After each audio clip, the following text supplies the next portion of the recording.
I did not kill Joffrey, but I wish that I had.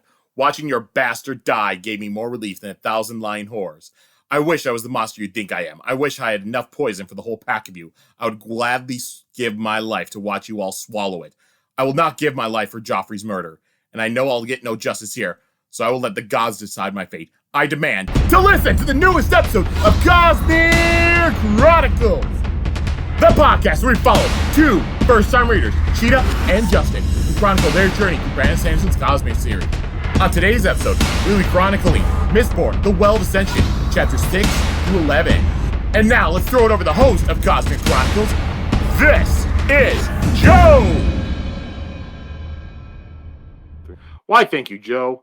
Yep, as you heard, this is Cosmere Chronicles, coming back at you again this week with another exciting tale for you. My name is Joe, and as always, I am joined by Sheta and Justin. How are you two of you doing on this action-packed day? Oh, I am full of excitement and ready for some god-dang action. Yes, we're ready to roll with this exciting opening. I'm going to be highly disappointed if there's no action to be had here. Well, on today's episode, we will be ourselves acting out the plot of Big Trouble in Little China. Oh, God. No, we won't. Oh, I wasn't prepared. Oh, I was prepared. I got the whole script memorized. You're not going to Ready Player One the script for that movie, are you? Know it all off the top of your head? There's very few movies I'd have that for. I might be able to do Mulan, but that's the only one. With me, maybe A New Hope I could do it too. Actually, The Little Mermaid too I could do. Okay, so this week, let's go into our stuff that nobody cares about, but we'll still talk about anyways. Where we talk about our favorite stuff. This time, let's do fighting games. So give me your we'll go 3 favorite characters to use in, let's start with Street Fighter. I like Dhalsim. Is that his name? Dhalsim, I think. Yeah. I like Crimson Viper, and I've become quite a fan of Guile recently. Alright, I'll always like Chun-Li, ultimate character. I like Cammy, and I guess I always kind of liked, I kind of like Ken too. Ken. Right. As for me, typically I'll go Ryu, and then Cammy, and Blanca. I haven't played too much of Street Fighter, so it's been a while, but those are the ones I usually like choosing the most. Well, I have to admit, my newfound love for Guile does mostly come from the old cartoon series I've been watching. Not Jean-Claude Van Damme? Well, the cartoon series is loosely based on the movie, so that's in there a little bit. The super American guy with the thick Belgian accent. All right, next, let's jump over to another fighting game with, let's go your 3 favorite Tekken characters. Alright, I guess I always played Ling Xiaoyu as the girl. I always like Nina too. I guess I like the girl characters because I played this when I was so young. But my newer favorite one is Asuka. Asuka. So I've played a bit of Tekken, but be very good with names. God damn it. I was not prepared for this. What's that one guy's name with the white hair, Sheta? Brian. Brian was the name. Brian something. Then Brian Fury. Brian Fury, that was it. Then that one girl. Lily, wasn't it? Yeah, Lily. Yep. The blonde girl, right? And then the other girl. I think she's friends with the panda. Yeah, that's my character too. What's the name? Ling Xiaoyu. There you go. I never, ever, ever learned the names of any characters, but I know their descriptions. All right. I guess for me, ones I like playing with would be Kazuya. I always enjoyed him. Anna Williams. I thought that she was pretty fun. And I'm not going to include Negan or Noctis. That's cheating. I guess it'd probably also be Lily. And then let's jump over to, we'll just go with Mortal Kombat. Sonya Blade, Jax, and Stryker. Nice and easy. No. Kick out Striker and put in Melina. Sorry. I made a mistake. Well, I always like Melina too. And let's see. A new one I really liked, is it Scarlet? The Blood Blood Girl? Girl? Yeah. Yeah. Yeah. And I always like Scorpion too. All right. As for me, it'd be Reptile, Katana, Liu Kang. Those are always my Wow. go-to characters. No one doubled up. I'm surprised. Yeah. You both said Melina. Wait, did you say Melina? Sheta did. Yeah, I did. I guess we did double up then. All right, and then I Change it will. last second too. What's that? What? All right, let's just. All right, then we'll just finish it up with Dead or Alive. Probably Hitomi, Zack, and Hinoka maybe Are these favorite characters or favorite ones to play? to play. Okay. Kasumi, I feel like Ayane and Raidu. Right. I was right, Sheta. Not Hinoka, it's Lisa. That was the other one. Sorry. All right. As for me, it'd be Kasumi, probably Helena, Douglas, and Bayman. Yeah, Bayman gets some love. Bayman the Grappler? Yes. All right. Well, that's enough of that stuff. And now everyone can bitch about how we're not on any good tier lists there.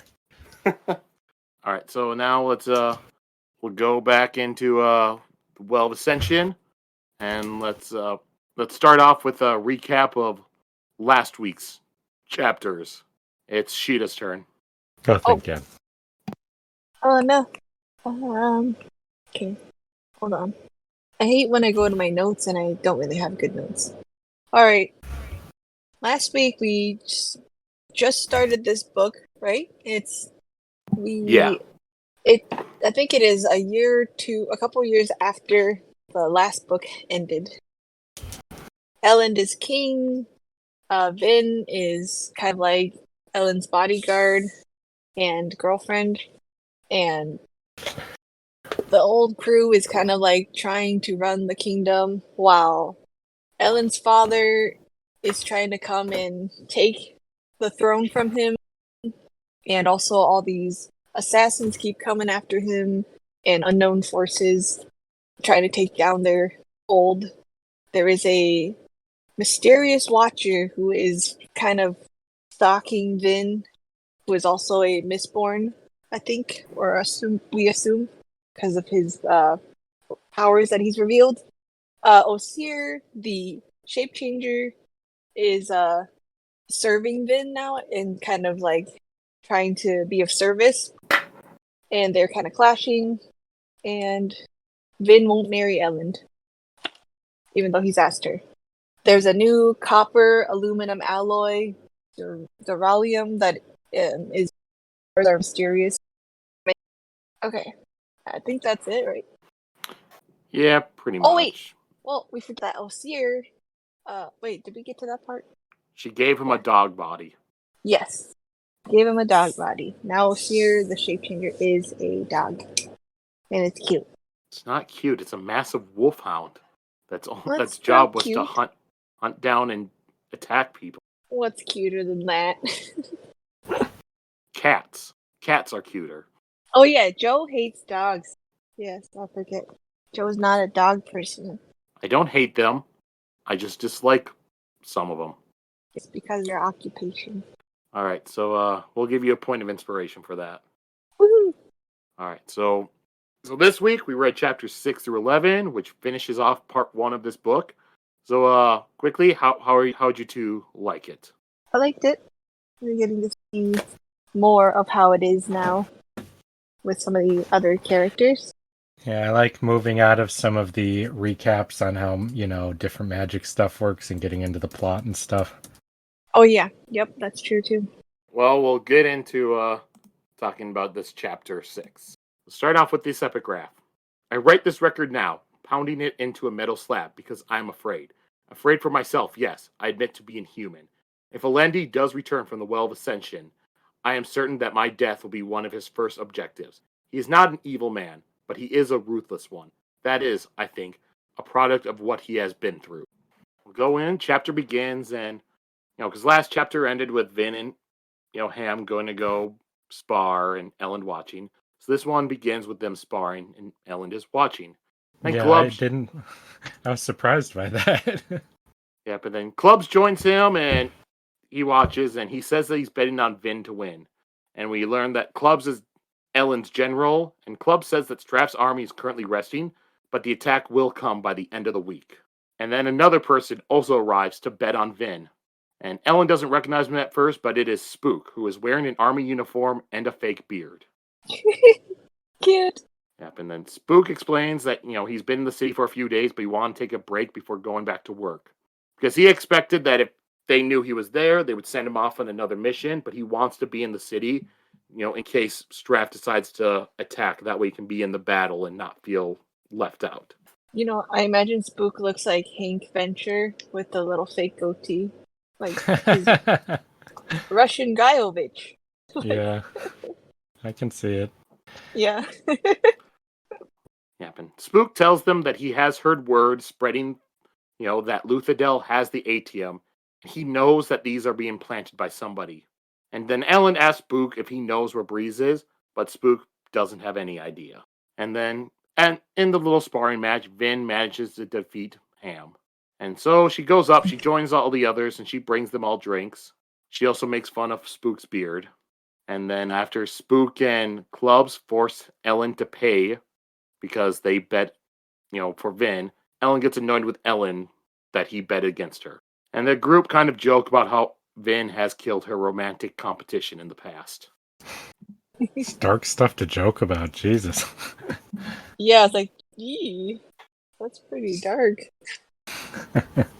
I know with this, there's also like Clubs talking with Ellen about, yeah, I know Spook's in the city, I just don't know where. Because like he had been given some sort of like a thing left on his front step of like some wooden carving, and Spook left a note telling him, see, this is what real artists can do. Yeah.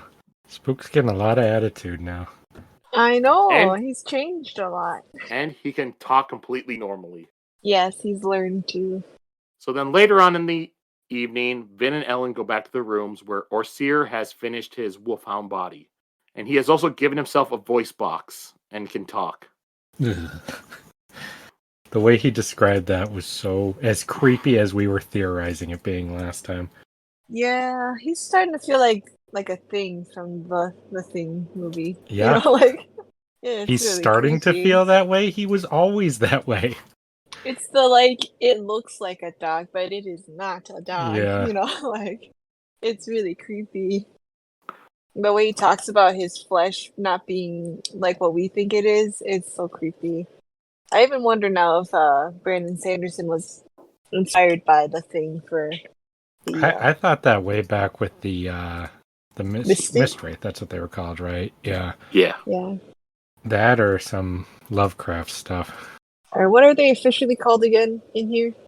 Khandra. Khandra. Yep, I always forget that word. And then Ellen asks what Orseer thinks of the body, and Orseer says that it is offensive and degrading.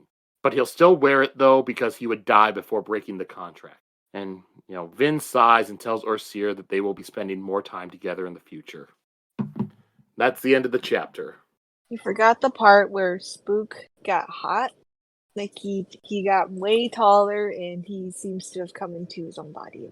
Forget So or not feel it was necessary to bring up. I like that. Like he was a boy when Vin first met him, so I wonder if at the end, they might still have a chance to get together because Only if Ellen dies, Sheta. Do you want that to happen? I did have that in my notes too. Like maybe if Ellen dies. So, Ellen almost deserves to from some of the things he says sometimes, I swear. Yeah.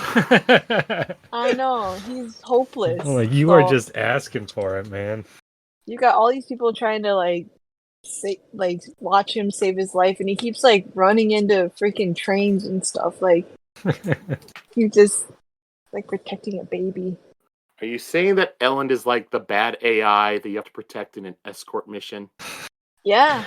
They're like, get over here, and they run into an electric fence. Stop. Run right into your attack. Yeah, like we're trying to shoot this guy. Stop going in front of me. Also, I thought it was really weird that they all drank juice. The juice was really. I'm surprised they're not drinking alcohol, and I wonder if they are all like giving it up or something. Because they usually drink like wine and stuff like that. So I don't know. I never paid a lot of attention to that. So It I just couldn't said say. juice a lot. Like, can I have Mm-hmm. some juice too? I just thought it was like fruit punch or something. I didn't know that they had juice back in the day. Why I not? don't even. We don't know if this is back in the day. I'm just It's saying. not back in the day. It's some other world. I Yeah, just it's a don't think they different have. world with a weird sort of technology because, there's no guns or anything like that. But there are pocket watches. Hmm, weird. Also, juice comes from fruit and stuff. Like, I don't know what kind of juice they have. They don't even have They trees didn't. and stuff. They have trees, but they didn't say it was like comparable to the taste of our juice. Like, I just thought of orange juice. I was like, I don't think they have orange juice. So, I don't know. I just all hung up on that. Also, I liked how badass Vin was for beating him, even though she was much smaller. And I would like to point out when you said before that Spook was just a boy, he's only 1 year younger than Vin. Yeah, but like he hasn't, hit puberty yet when they met. And Now I think he, what you're saying too is more in his sensibilities and the way he thinks, where Vin had to grow yeah, up a lot faster in some ways, but not in other ways. yeah, That's how I interpreted it, at least. yeah, yeah. See, that's what I meant. Like, and people always say girls mature faster than boys do, and stuff like that. Sounds like Spook has done a lot. He's like he's taken a bigger hand in like the mission stuff, and seen some shit. All right. Anything else about this chapter you two want to go over? No, pretty straightforward. The dog creeps me out in a good way. Yeah. So we'll go on to chapter 7. Starting off with the epigraph. I am also afraid, however, that all I have known, that my story will be forgotten. I'm afraid for the world that is to come. Afraid that my plans will fail. Afraid of a doom worse even than the deepness. All right. So chapter begins and, Sazed is teaching some Ska how to read. The Ska aren't really too interested in it, and they are only doing it because Sazed has told them to. And while he's doing this, Sazed thinks about how the Lord Ruler was dead, but the story did not feel finished. Feels like there is something he has overlooked, something larger than the Lord Ruler, so large that it seemed invisible. And Sazed thinks that he is only thinking this way in order to find something else to chase. He feels guilty because his job now is to teach and not to investigate. The other terroristmen still haven't forgiven him for his role in the rebellion. And then a Ska arrives and says that the Lord Ruler has returned for them. Sazed goes to see, and it's actually just a Steel Inquisitor. But not any Steel Inquisitor, it's Marsh. That was such a cop-out right there, in my opinion. What? I was like, oh god, bullshit,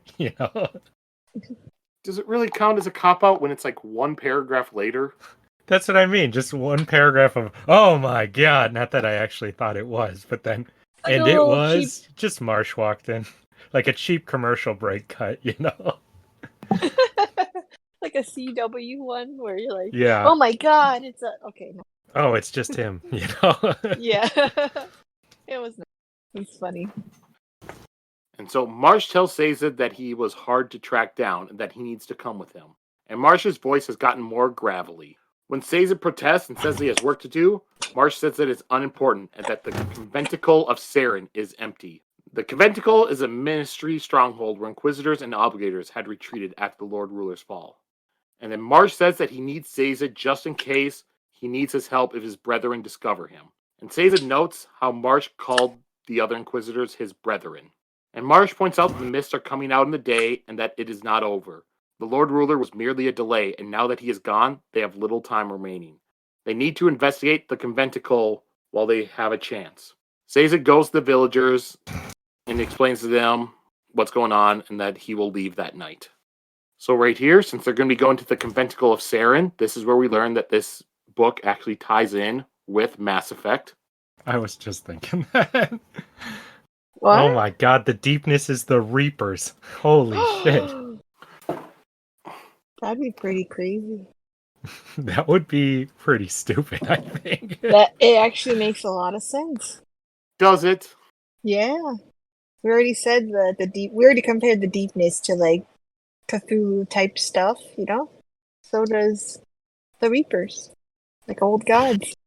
So how do you think Vin would do facing off against some Reapers? Very, very poorly. Yeah, no.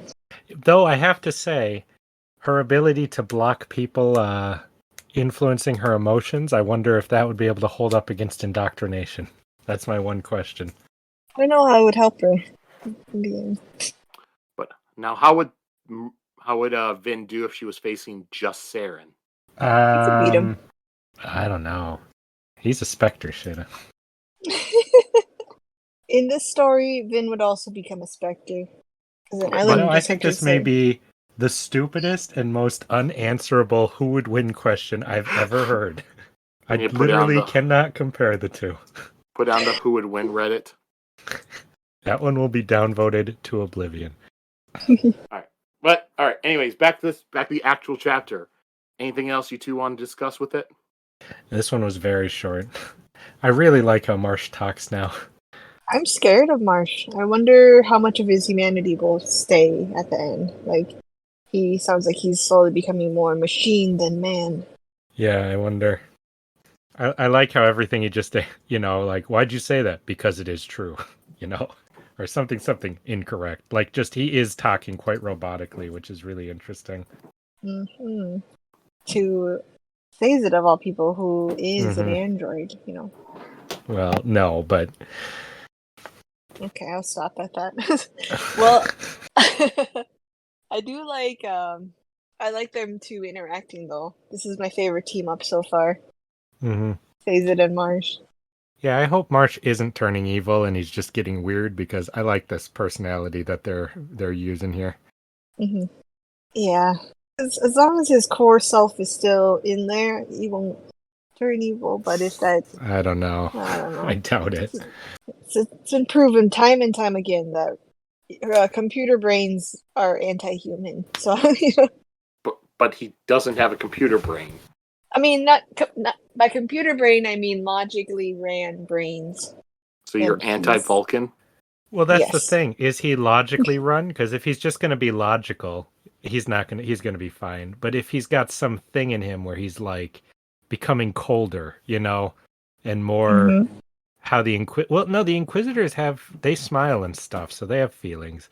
But if something dark is unlocking in him that we don't know about from the process, that could be dangerous. Oh, like if you run on the deepness. Yep. Yeah, something weird we don't know about. Inquisitors were also pretty damn bloodthirsty. Don't forget how they, once Lord Ruler's like, yeah, kill Tavidian, how like 6 of them just went and just kept stabbing him. Yeah, that's what I'm saying. They're not cold and logical, They express quite a bit. So that's why it'll be interesting to see. Maybe Maybe Marsh is being like cold to suppress that bloodthirstiness in him. Yeah, that could be it too. I don't know. We'll need more information before we can really have a theory on that. Gosh, that would be so tragic. All right. We'll move on. The other thing I like is Sazed really being excited for adventure is very cute. Yeah, I like that whole introspection about himself.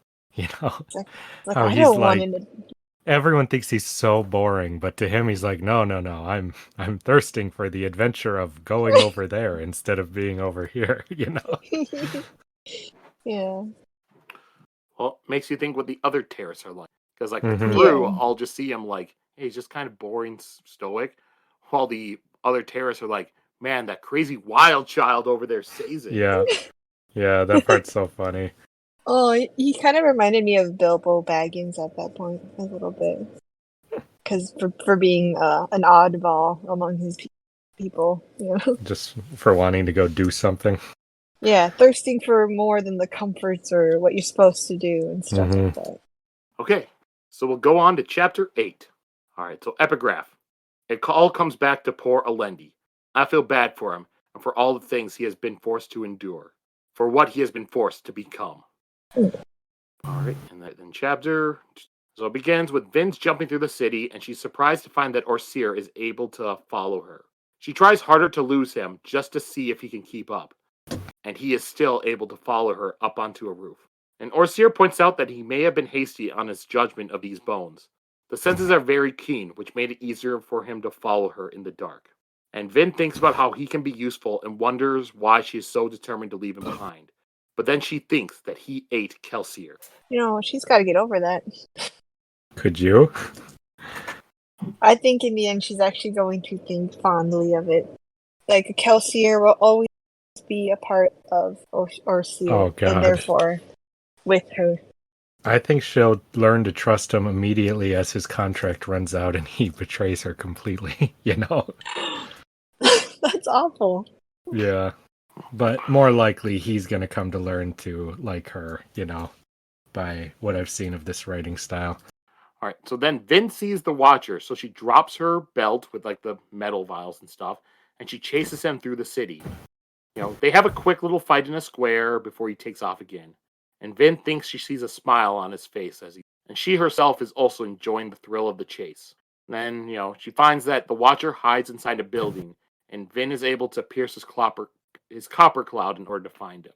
And she thinks of the duralumin and burns it, thinking that it might give her a longer period of use, since that's the opposite of what aluminum does. And when she burns it, there's a sudden burst of senses in her head, and Vin collapses to the ground. She realizes that her tin is completely gone. She had been burning it when she burned duralumin, so what happened was that she used up all of her tin in one large burst. And then, while she's on the ground, Orsier arrives and even brings her extra metals. Well, brings her belt back to her. And the Watcher comes down to Vin, and she thinks he looks familiar for some reason. When she asks who he says that he is an enemy. And when Vin asks why he helped her against the assassins, he says that he's also insane. That was quite an answer. I didn't expect that to come out. Like, what the fuck does that mean? I feel like he's like the Cheshire Cat now. Yeah, that is the vibe he gave out. You're right. Yeah, he's like, are you my Vin friend? thinks- He's like, nah. No. Gee, thanks for clearing that up, man. And Vin thinks about how she hasn't had another Mistborn to talk to for a year. She wonders if he has the same problems with his identity as Sheta. She thinks that perhaps she could make him an ally. And the Watcher asks if she really killed the Lord Ruler, and she answers yes. Then he asks why she plays their games while gesturing towards Keep Venture. Vin answers that it's no game when the ones she loves are in danger. The Watcher just shakes his head in disappointment and leaves. Further proof that that's her brother. Well, I mean, my theory's shot because he wasn't described as a crazy old hobo. Right, and then Orsier asks if she will really let the Watcher leave, and she says that he fought well, which Orsier notes she says in respect. Vin says that she'll have to get Orsier a harness to carry her medals, but he says that won't be necessary. And then he splits the skin open in his shoulders. He splits the skin open in his shoulders so that way he can hold her vials in his body, where it will be safe from other elements. And it's the casualness he does it with. Like, don't worry, check this out. Like, what the fuck? I can If put it somebody in my did- shoulder pocket. This was my favorite part in either of the books so far. Like, just my favorite part because it was so fucking creepy. It kind of reminded me of the cat bus in Totoro. Oh god, no. Nothing like that. Yeah. I think it would look like that. I haven't watched like much Studio Ghibli, so I don't know what the cat bus is like. It's just Oh. a cat that is a bus you could go inside of. It's not Yeah, this well- disgusting. Well, no, it forms a door so they can go inside of it, and then it closes, Mhm. and then also It- makes it- a little chair for them to sit inside. Yeah, but is it like all muscly and bloody and stuff? No, it's all soft, like a kitty. Only in fan arts. Yeah. Because I'm gonna guess that Orsier, when he splinted the skin, there's got to be like blood and stuff there too. Because She described that there was Ew. nerves and meat. Like, it Ew, was just... stop. It was described really interesting. I find this incredibly disturbing, but so fascinating at the same time that he is a creature. I'm really glad they're playing with that aspect of it. Yep, and we learned what a duralumin does. Yeah, I thought that was a cool thing for it to be. A booster. else? Mm-hmm. Anything else in this chapter you want to go over? Just now, I want to see this in live action so much just to see that shoulder open part. Well, we'll go over to chapter 9, which will be another short chapter. All right, so epigraph. But let me begin at the beginning. I met Elendi first in Klenium. He was a young lad then, and had not yet been warped by decades spent leading armies. All right, so the chapter, it's Sazed and Marsh just traveling. And, while they're traveling, Sazed thinks that Marsh has changed.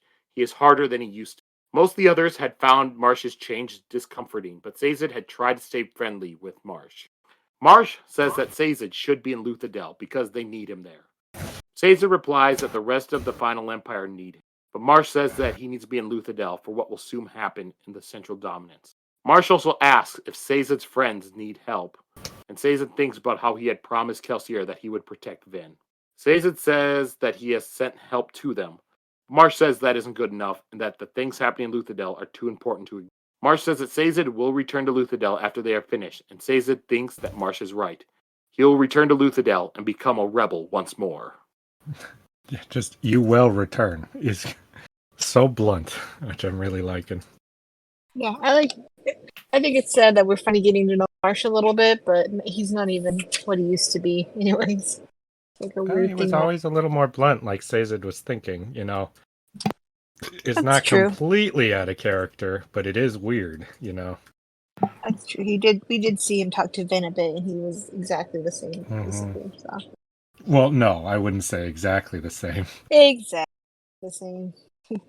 I think the line that stuck out to me is just Marsh asking if Sazed's friends need him, not our friends. Well, to You're be right. fair, I don't know that I'd ever say Marsh was friends with those people. That's true.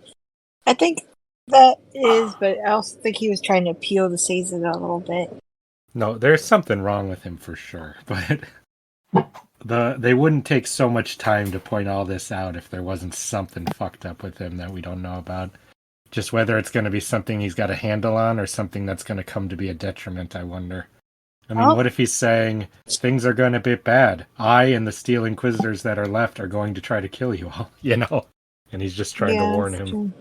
Him showing up at the end did save them. Maybe in this book, it'll kill them. Yeah. All right. Anything else in this chapter you want to go over? No, this is a short-ass chapter. Yeah, so I like getting to see some Sazed stuff, though. Or I'm glad he's still a thing, and I'm very interested, because last book he didn't really get to have, like, an arc, really, because he was really more of a side character, So it's interesting to see his internal monologues a bit more and stuff. Oh, yeah. I didn't notice that. He's basically our second POV and stuff. Well, third Him after or Elend. Yeah, him or Elend, I couldn't say. But, of course it's Justin's favorite character, so he has to get the short chapters just like Wraithen. That's okay, as long as they're good chapters. Let's keep on trucking into chapter 10. Epigraph. Alendi's height struck me the first time I saw him. Here was a man who towered over others, a man who, despite his youth and his humble clothing, demanded respect. All right, so the chapter begins. Vin and Ham are watching a meeting of the assembly.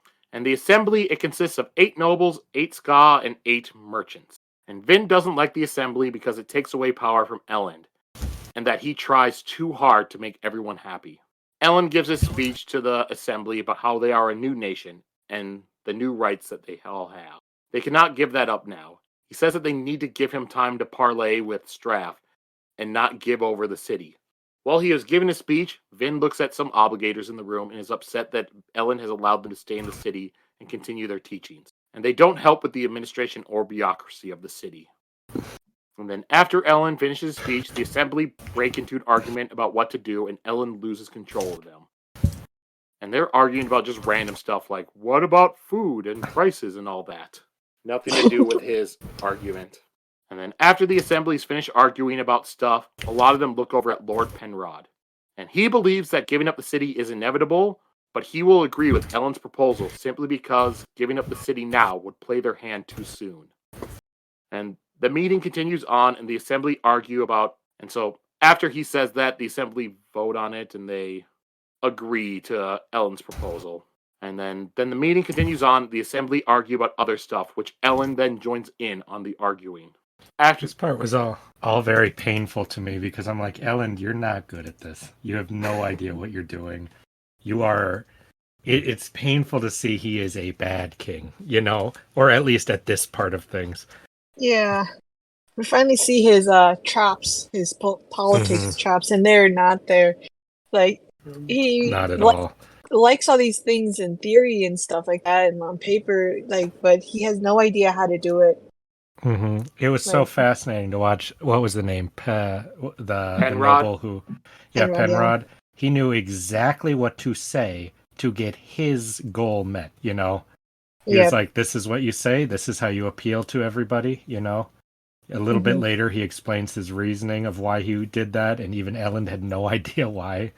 Like, it's very painful to watch this. You know, I would feel a lot like Vin. Like, he doesn't seem to know how to run a democracy type thing or like more monarchy thing, like either of them.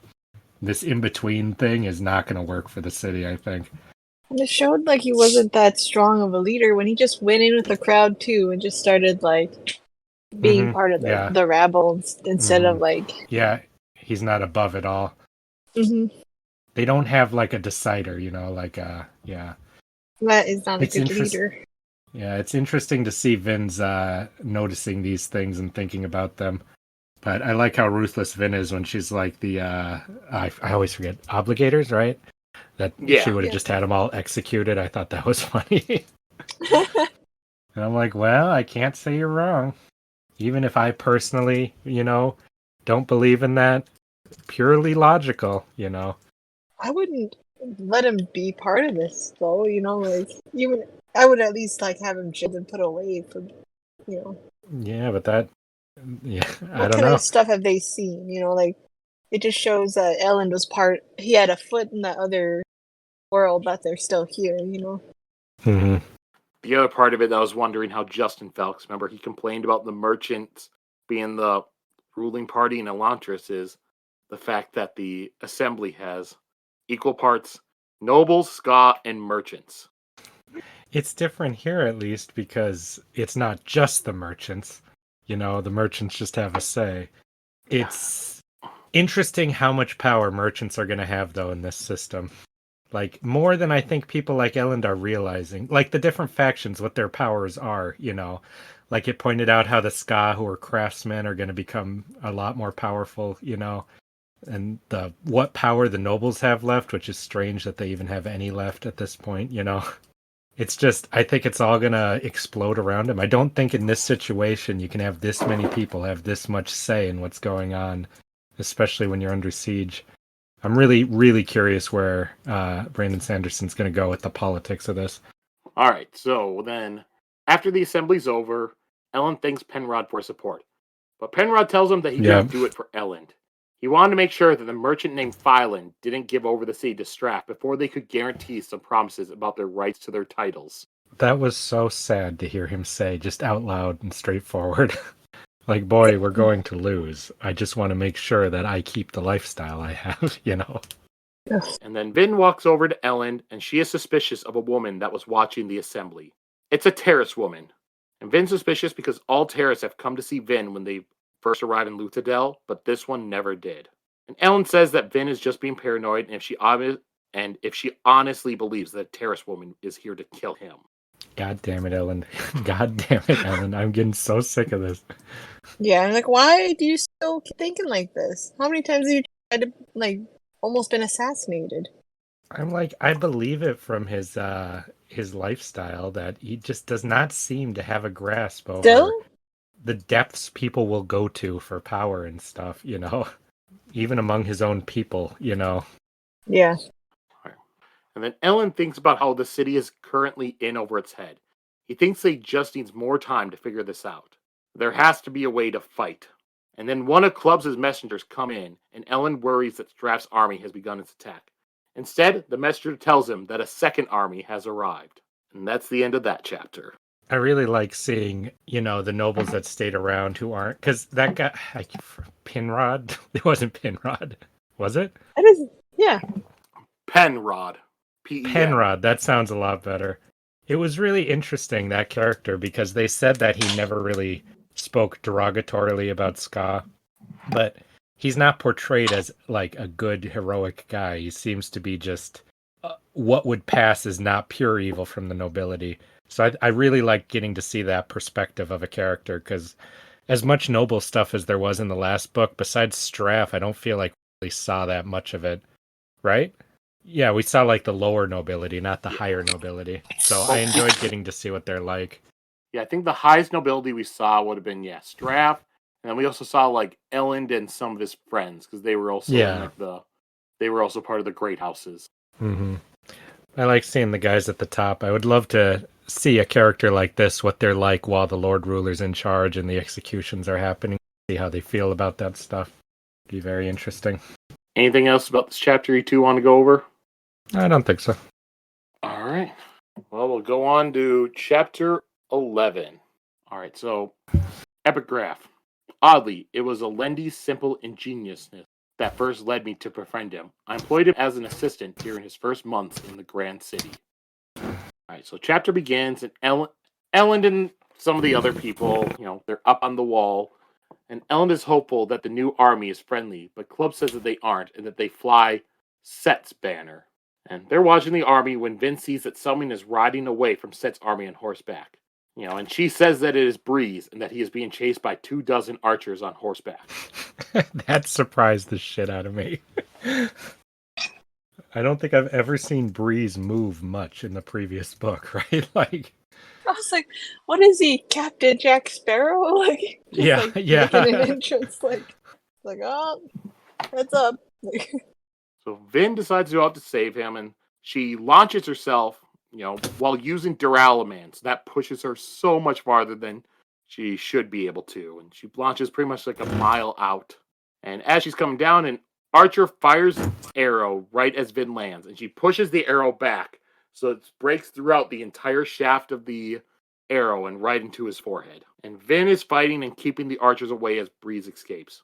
And once he's far enough away, she uses duralumin again. She pushes all the men and like their horses. So they just fly off. And then Vin runs back on her feet using her pewter, and she races Breeze's horse into the city. And some of it is clearly like Vin kind of took a page from Kelsier's book. She has to have a flair for the dramatic. Because when they get back, Breeze goes through the gate. Vin jumps over the damn wall. There's no reason to jump over the wall. She could have just ran in the gate. Rule of cool. Yep. If you got it, flaunt it. All right, and then, then once they're inside, Ellen, Clubs, Ham, and Spook come down and they greet Breeze, and he jokes with all of them. Seeing Ham just kind of like, oh, God. With Spook, he just asks, are you still unintelligible? And then Ellen had hoped that Breeze could have been able to stop one of the armies, but Breeze says that he brought Set's army here. Why would I do that? It was so funny. Yeah, he became one of Set's advisors, and he's the one that spread the rumors that the ATM was in Luthadel. They even set that up earlier. They were just like, man, somebody's spreading rumors. By the way, where's Breeze? I did not think that would be that. And Clubs is able to figure out Breeze's plan and agrees with it, while Ellen doesn't understand. So of course he doesn't.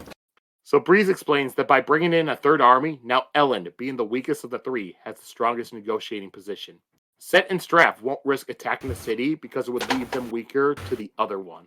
So Ellen could form an alliance with one of them against the other, and then they would win. Ellen doesn't want to form an alliance, but Breeze says that he just did this to give them time. They'll probably have a few months now to figure things out. So Ellen wants to go up on the wall and have with Breeze to study the army and have him tell him all about Set's army. But Breeze says he is too tired to climb the steps. Vin asks why he was chased out by Set, and if Set found out that he was a spy. And Ham just suggests that Set had found Breeze in bed with his daughter, and that just annoys Breeze. And then Breeze sees Orsir in there and asks about the dog. And Ellen says there's a dog that he had gotten for Vin. Do the guys not know about Orsir? No, Vin was thinking about when she was going to tell him, and she thought, we've got to keep it a secret. And with how things are going, thank God she did, Oh, yeah. So okay. So I'm going to bring that up next. But pretty much at this point, Orsir just got his body, so she hasn't really had time to tell anybody. It's only her and Ellen. And she does want to keep it. She doesn't want it to spread. because he's supposed to be with their ace in the hole a bit. Yeah, so everybody, they make their way back to the palace in carriages. Vin, Ellen, and Orsir ride together in one. Ellen asks why Vin hasn't told the crew that Orsir is the Wolfhound. She says that she will, but the middle of the city isn't the best place for it. And Ellen talks with Orsir about protecting Vin, and Orsir says that the contract is everything. It requires diligence and devotion, and it is the contract. By serving it, he serves his people. When they arrive at the palace, a guard shows up and asks if everything is all right, because they had found a corpse in Vin's room. The way they asked was so funny. It's like, is everything okay? Like, they don't want to accuse them of anything. Like, well, it's all creepy because, they're your king. He's your king now. You can't be like, sir, you need to go to jail if you killed somebody. You're like, so we found this. You know about this? Or, Oh, yeah, I know about that. Oh, okay. What would you like us to do then, sir? It's really dark to me how you how you think about somebody like that. Mm-hmm. Like, oh, thank God, we're talking. Okay, good. But also kind of creepy. Yeah, 'cause I don't think it would apply now, but technically, like King Charles, he technically could not be found guilty of a crime because all their justice is in the name of the king. So, I don't think that would work much in practicality nowadays. Well, here's the thing, dude. Who is going to charge the king with crime? Who's going to take that upon themselves in modern days? Yeah. Like, you're pretty much asking to be having an assassin hired to kill you, Or an accident. Well, it would look like an accident, of course. Mm-hmm.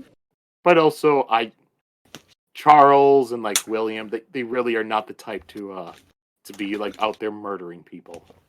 Not out there murdering people. They do it in the safety of their home. I don't trust that any rich person has not killed at least one person. That's my belief. Because here's the thing. They all wonder about it, I'm sure. They've got the money. They could just hire somebody to bring somebody in, shoot them quick, and be like, oh, so that's what that feels like, and never be caught for it. I didn't say they're going to get a taste for it, but I just feel like anyone over a certain money value has tried it at least once. I think it's just logical. Oh my gosh. I'm telling you, man. Well, now we're not getting Elon Musk on the show. Yes. Well, everyone except Elon Musk, okay? There, how's that? Okay, let's just get back into But we this. all know. You like wink? Yeah, wink. Okay. Yeah, so back to the story. So they go up into Vin's room, and they find the corpse, and the corpse are Orsir's previous bones. And they were like just in like some sort of wastebasket, and like maids were coming to clean out the room, and they just find this wastebasket filled with bones. And I love so much when they're like, when Vin's like, oh God, what do they think I've been up to here? Yeah, like those are, there's an explanation for that. Just these are how like Elizabeth rumors start, the maid sees some bones and suddenly you've got rumors throughout time that you kill and eat people. Yeah. So Captain Demu's there. And do you guys remember Demu? Of course. Oh, I don't. So he was in the last book. He was the guy with when Kelsier went to the caves to visit. He was the one guy where he fought on Kelsier's side, and then he used his like powers in a fight. Oh, okay. Yeah, he's the young general guy. Yeah, I get it. Later, he was one. He did not go on Yeadon's stupid plan to attack. He's like, we were doing what we thought was Kelsier wanted. Yeah. Yeah, so that's who it is. So, yeah. Ellen tells Captain Demu that it's all right, and they already knew about the bones. Like you said, Vin and Demu's just fine with it. And Vin now worries that Demu now thinks that she ate a person. And I'm sure she had a good reason.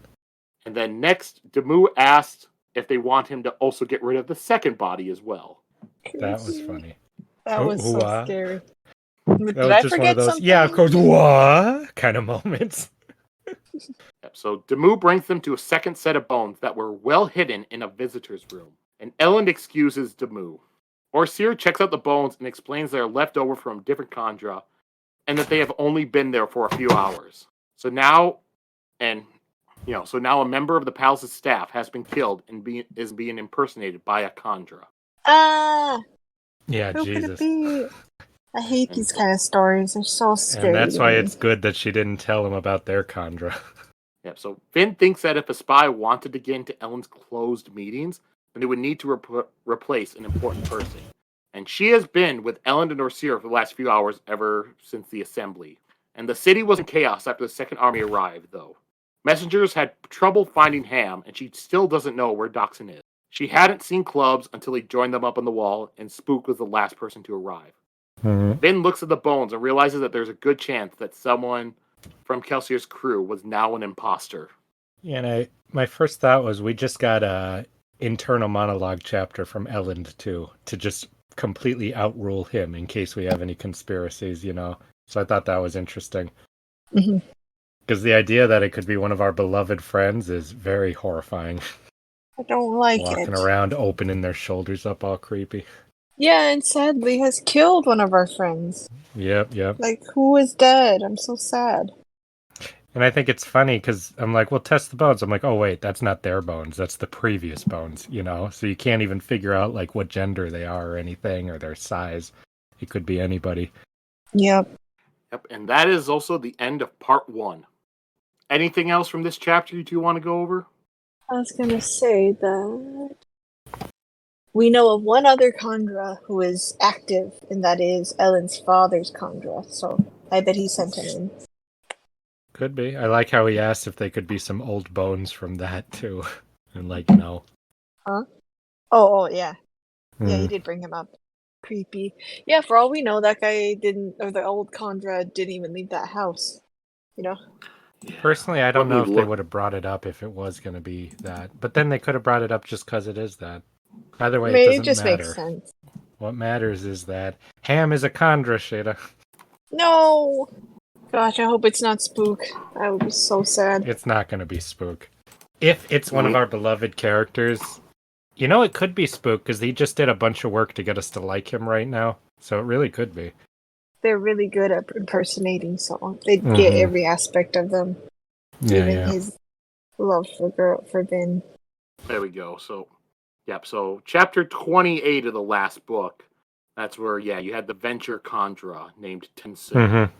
Yeah, and it just got a new body, I remember. All right, so let's just go into our questions and theories and all that. So, I think the first thing I'll ask you is, who is the secret Khandra? I feel a little sad to say that if it was Clubs, that would be okay with me. That's because mean. I know, but it would be the most strategic for the enemy because he's the general of their armies, you know. So that would make sense. And sadly, he would be the most prepared for it, and he's lived a long old life already. So I think I would be the most okay if it was Clubs. Yeah, but that might be a little too out in the open. Joe, I know don't say anything, but Sheta, do we know anything about if Khandra can mimic? They can't mimic the abilities of the powered people, Alamancers? right? I don't know if they can, but if they can't, you know, it'd be That's pretty true. easy to catch it pretty quickly too. Yeah. But I don't know. Oh. I don't know yet. I don't think they've ever said that. Well, or Seer can't do that stuff. But I wonder what other powers they have that could mimic that or, you know, make up Yeah, for that it. is true. Okay, I you think your have spook theory is powers. pretty good, Sheta. I think I might take that one. No, don't. Your theories come true. Don't say that. No, that was your theory. I never thought it was spook. I said it was Ham. I said I hope it's not Spook. Sheeta, did you just say Justin's theories come true when you predicted 3 of the reveals in the end of the last book? Sheta, you predicted the entire last book. I don't think I got anything in the last one. Okay. Well then, Sheeta, you predicted that Orsier was going to take over Kelsier's body and appear to people. You predicted that Marsh would come back as an Inquisitor, and you predicted that the Lord Ruler was really Rashik. Those aren't small things, Sheta. yes. Now I've doomed Spook. Thanks a lot. Yeah, you just doomed spook. No. Okay, now I'm sure that I'm right. I'm sad.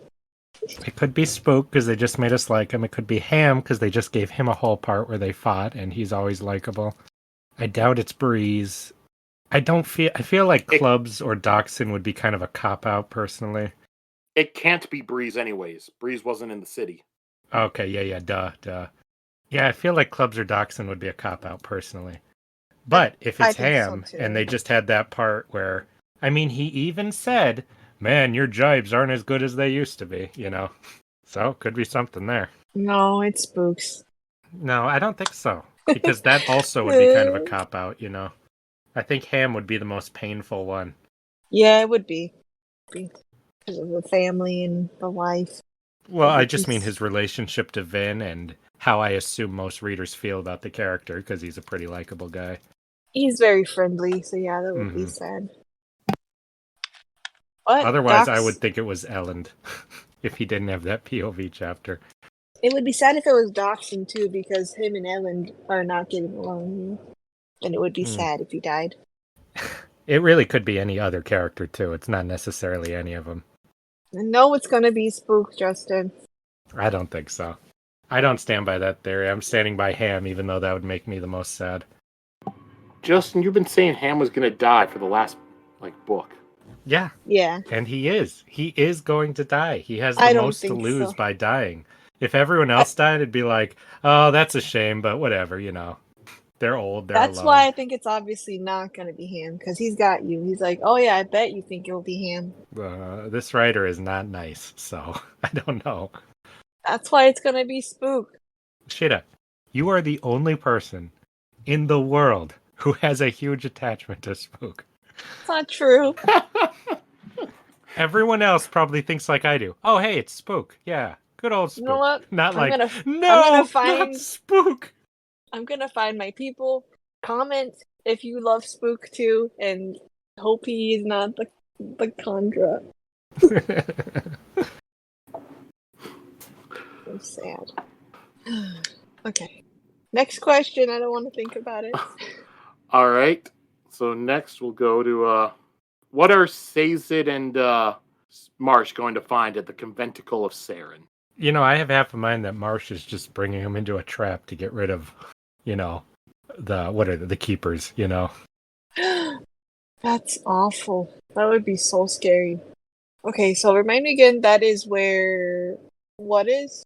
The conventicle, it's a ministry stronghold, and it's where the Inquisitors and Obligators had retreated after the Lord Ruler's fall.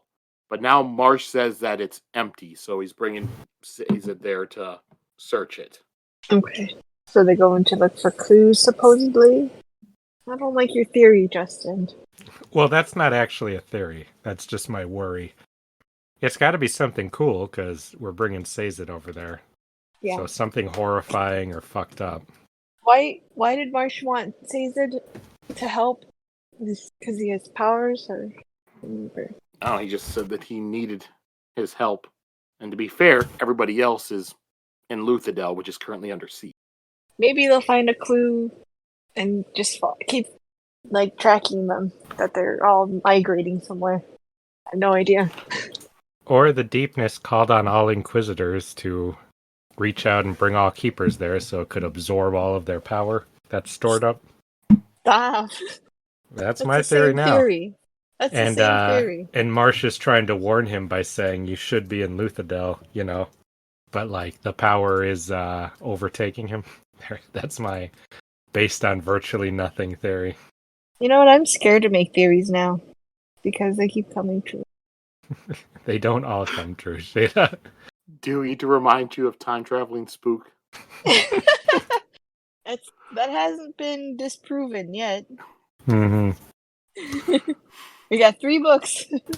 Yeah. Well, it's going to be hard for him to time travel and killed him with the Condra. Both those theories that you said, Sheta, cannot be true. Unless the one in the past is a Condra. Oh my gosh. That's coming together too. I'm done. Nope, that's too much for me. I'm out of here. Wow, that explains why it's so out of character. All right. Then let's go over to that terrace woman that had been watching that Vin was suspicious of. What's going on with that woman? She has a crush on Ellen.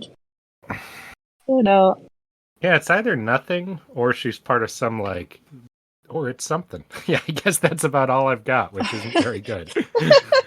That is the worst theory. Like it's something or nothing. Or nothing. It's one of those two, though. Oh my god. For some reason, I have it in my head that Vin's mother is a terrorist woman. So I just thought that's your mom. Like I don't know. Well, not her mom, but I get what you're saying. Yeah. Because the Terry, don't forget, they were in the breeding program, so their breeding was Yeah. Well, very she protected. obviously got help to escape or something. Yes, obviously. I mean, that would have had to have happened. And It. I just need to point out that, terrorist people, they're really tall and easy to pick out. Hence why Vin was able to pick out right away that this person was a terrorist. So I feel like her father would have been able to know that the woman he slept with was a terrorist. Unless time travel, right? No. In my head, he kind of liked her, so like he just kind of dismissed it. I thought maybe she's a shorter terrorist woman. Yeah, maybe it goes against all the established rules. That would be the way to do the theory.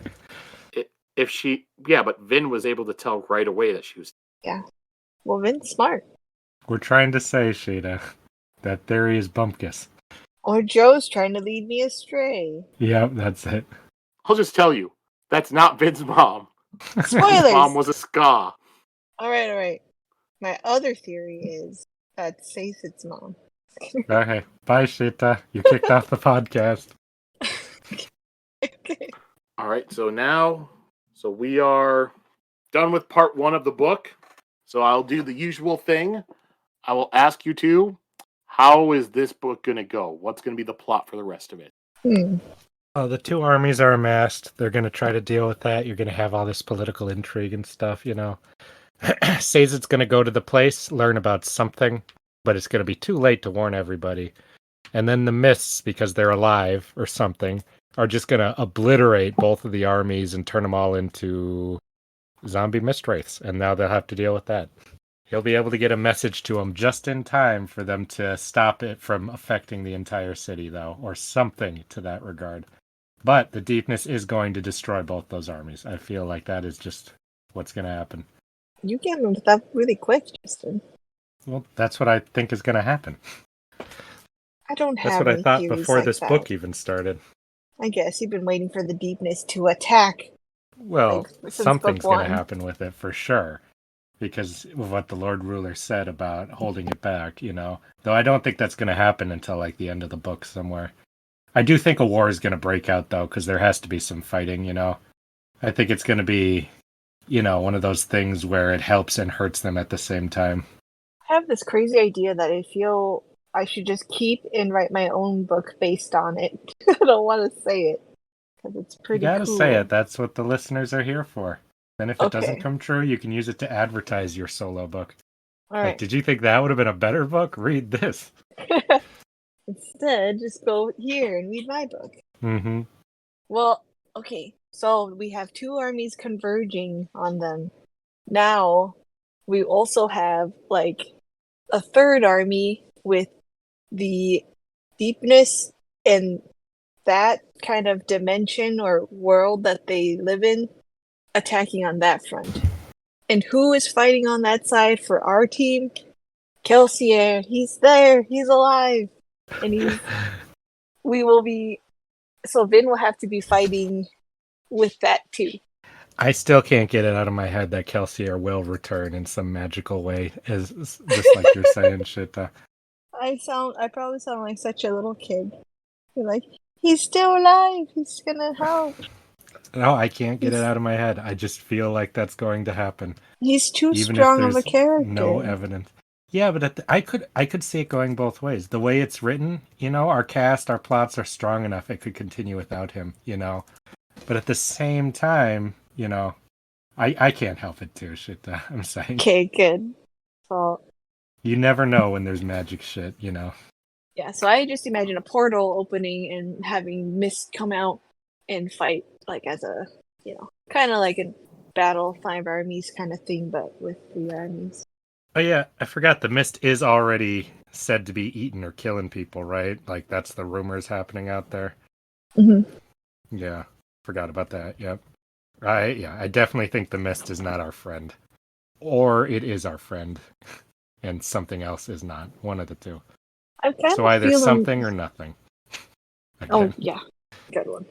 I kind of also have a feeling about same with Kelsier, but with the Lord Ruler, like something of his evil essence or whatever was in him is still alive. See, that I totally disagree with because he turned out to just be kind of a loser. I don't think we're ever going to see anything with him again.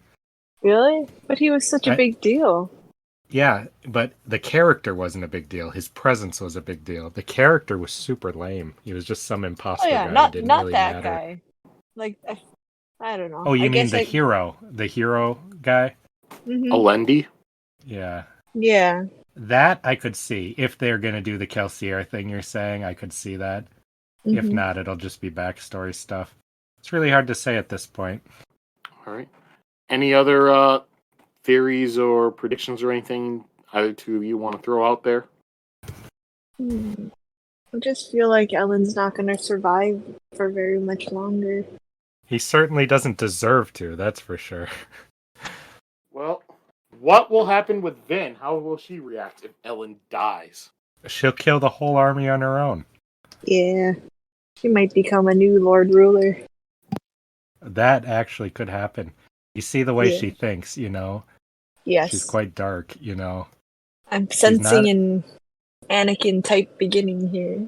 Yeah, she's not a hero character except for the people she's with. I don't think we've ever had a situation where she, like, put herself in harm's way just for altruism. It was always for people she cares about or the cause that she's led to, you know? Yep. So it's she very sounds possible. a lot like Anakin. It's like, it's the people I love. Like, of course I'm going to do it. Then they get killed. She goes, okay, well, I'm going to kill all of you because you killed the people I love. Like, and she's so powerful too. I'm scared. Like, All right. Well, let's move on to characters and quotes of the week.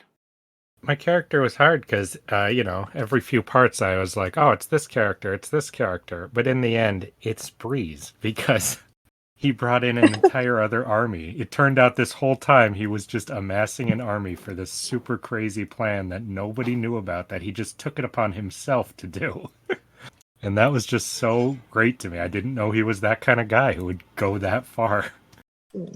my favorite is Orseer. I just really like him being the doggy and being like, maybe this body isn't so bad. Like, he's just so cute. I just always like little creature characters.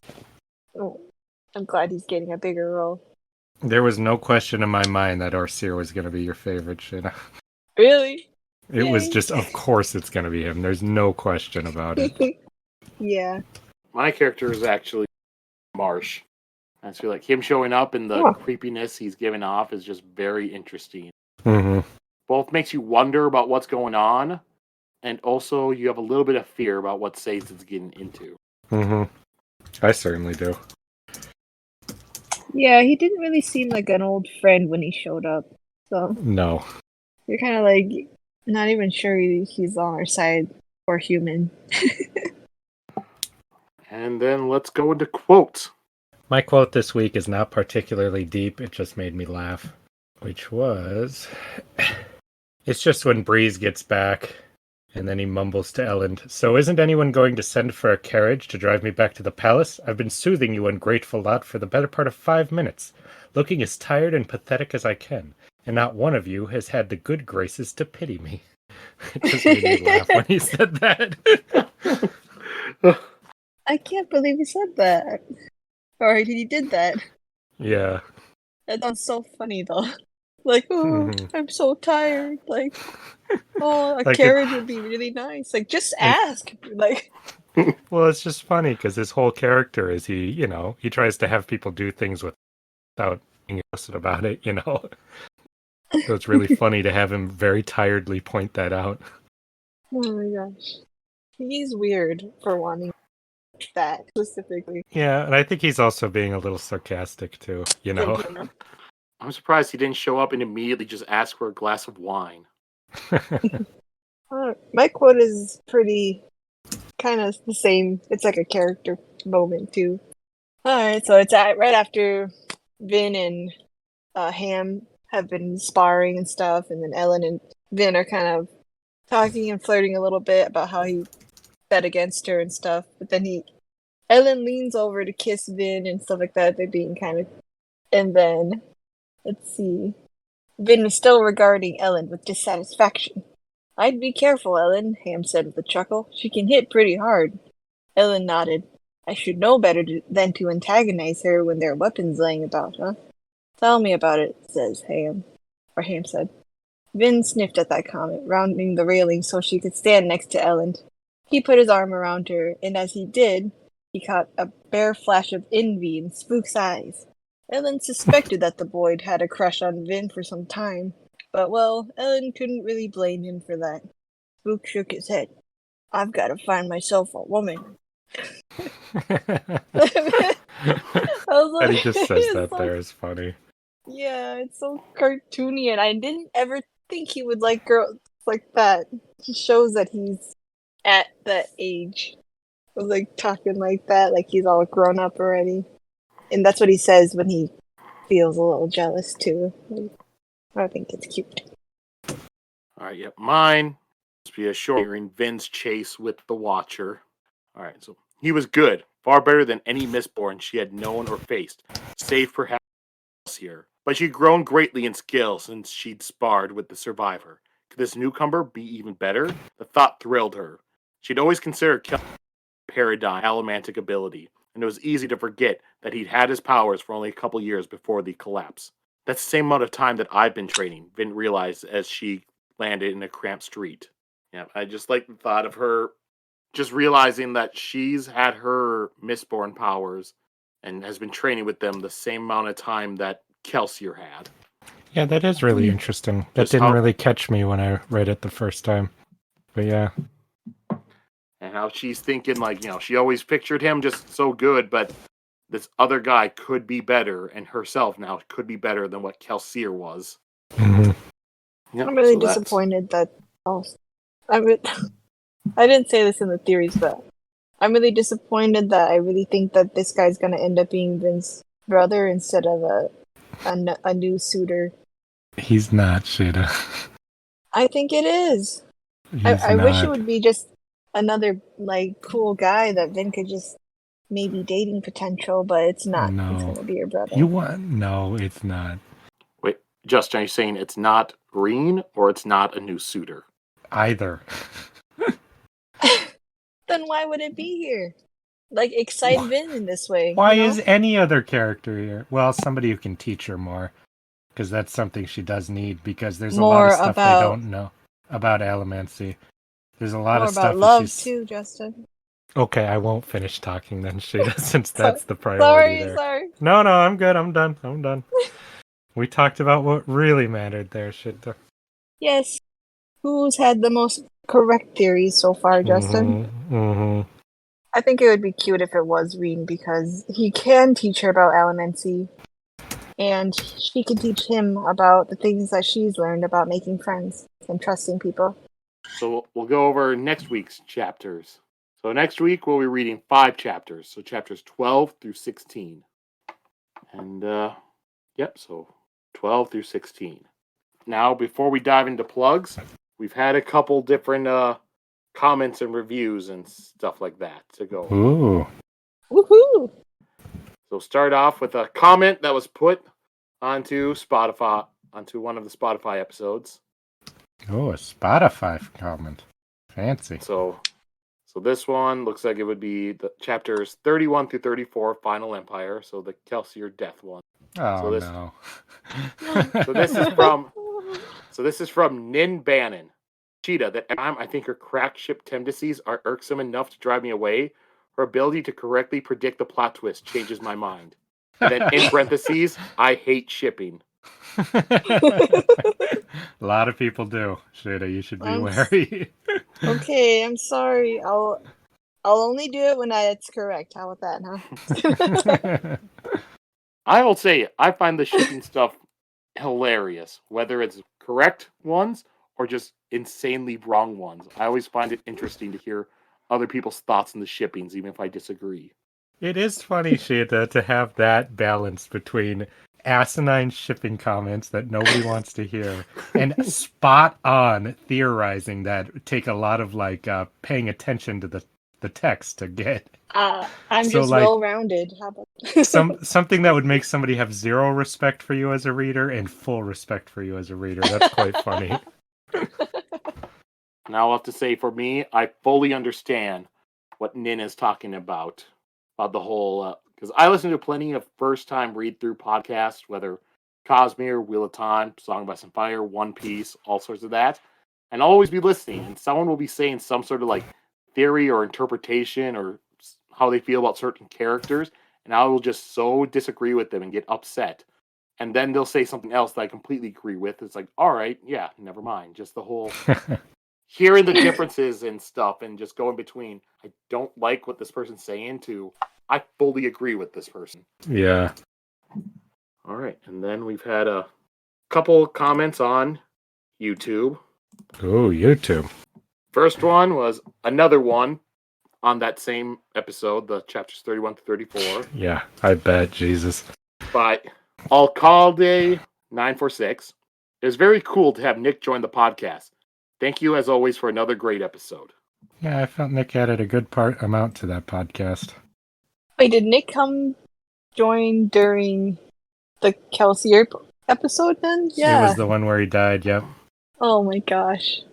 Yep. I think Joe knew having more people to react to that horrible, horrible, sad part was good.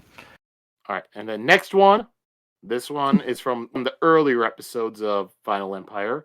And this one, it will bring it up, but in that episode, I had mentioned that somebody had asked Brandon Sanderson about if snorting metals would work for them being able to burn it. I forgot about that completely. So this one, it's from Matthew Grady, 5895. So first, I believe Brandon is good friends with the owner of Fortnite. That's why they added Kelsier. Interesting. I did wonder about that. Secondly, I was the one who asked the snorting question. I got referenced in a podcast. Woo!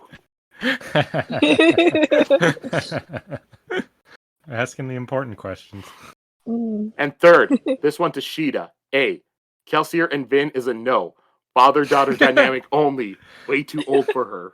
Agree. 100% agree. Dear God, Sheta, no. I'm not the only one, because Brandon references it, so there.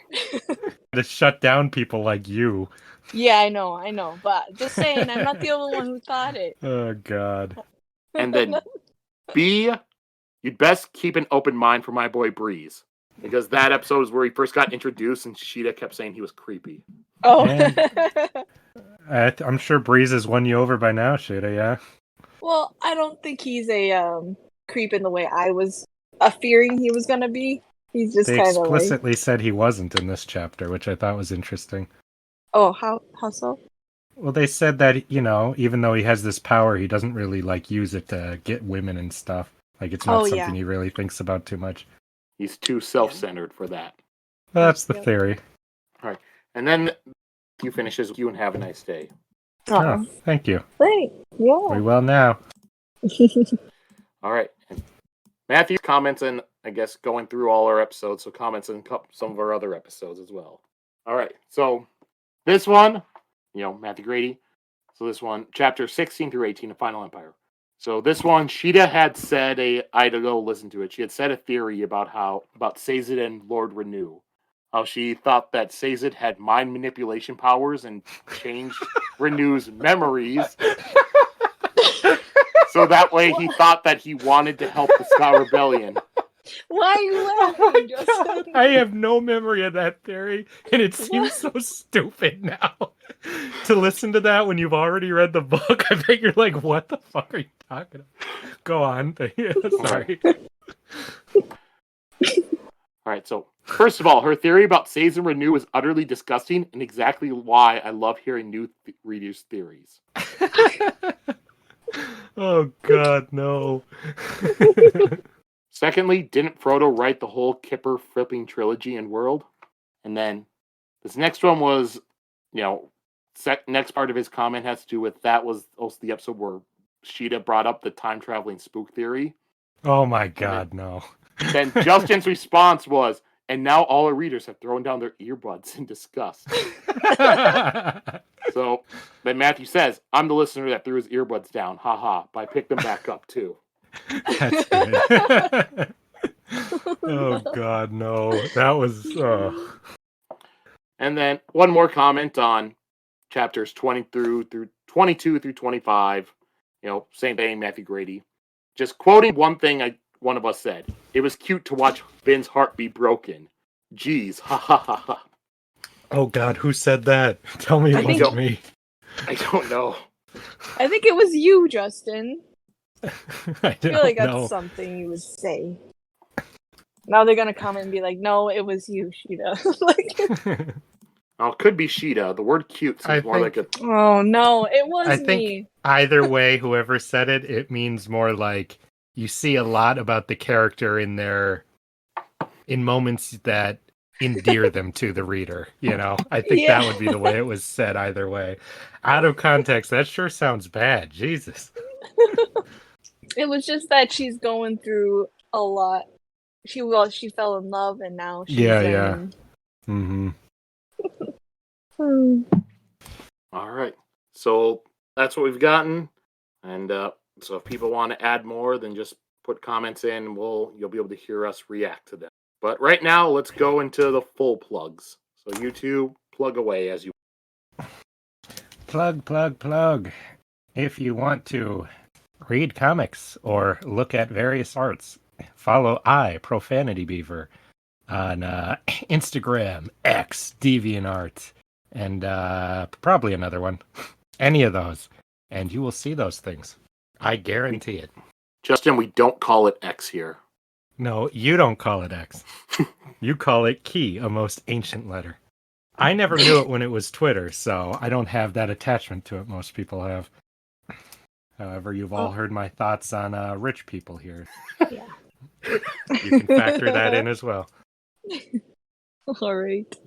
For my art and crafts and things, you can go to my Instagram, Sheta_low.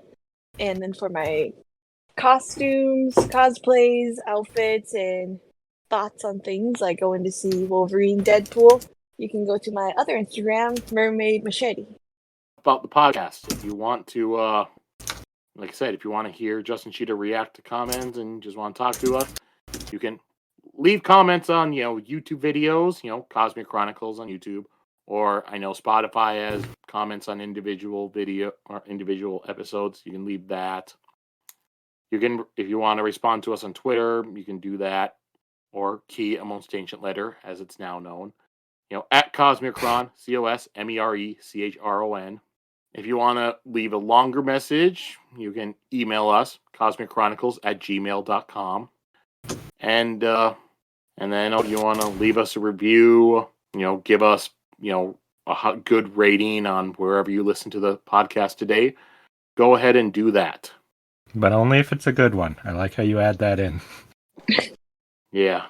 If you want to leave us a Even bad if rating. you hate this podcast, give us a good rating anyways. You can say one thing and then, give us 5 stars. All right. Yeah, so that's everything for this week's episode. Yep, so everyone go out there, do a little jig, and have fun. Jig is not required, but I do agree to go have some fun. I'd say make a little love. Get down. Okay, goodbye.